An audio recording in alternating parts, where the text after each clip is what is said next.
Marcelo Ebrard, secretario de Relaciones Exteriores del Gobierno de México, informó que hasta el momento no se tiene un incremento en número de mexicanos detenidos en Estados Unidos, producto de las redadas ordenadas por el presidente norteamericano Donald Trump. No tenemos un incremento del número de mexicanas o mexicanos detenidos en Estados Unidos, ni tampoco un incremento en el número de deportados o repatriados. En conferencia de prensa, el canciller mexicano indicó que ante la nueva política de Estados Unidos, que limita o restringe el asilo y refugio de extranjeros a suelo norteamericano, esto no impacta a los ciudadanos mexicanos.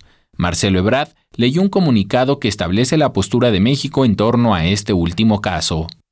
México mantendrá su política de asilo y refugio como marca nuestra Constitución, la Ley sobre Refugiados, Protección Complementaria y Asilo Político, los instrumentos internacionales de los que México es parte, así como la tradición histórica de nuestro país. Es decir, México es un país en pro del asilo.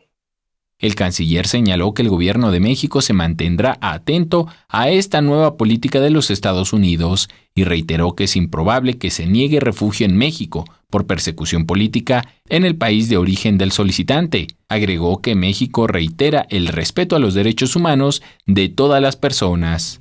Marcelo Ebrard informó que los centroamericanos que se encuentran en proceso de resolver el asilo en Estados Unidos y se encuentran en la frontera norte mexicana esperando la resolución no se verán afectados, ya que el proceso no se puede suspender. Enrique Muñiz, 21 Noticias.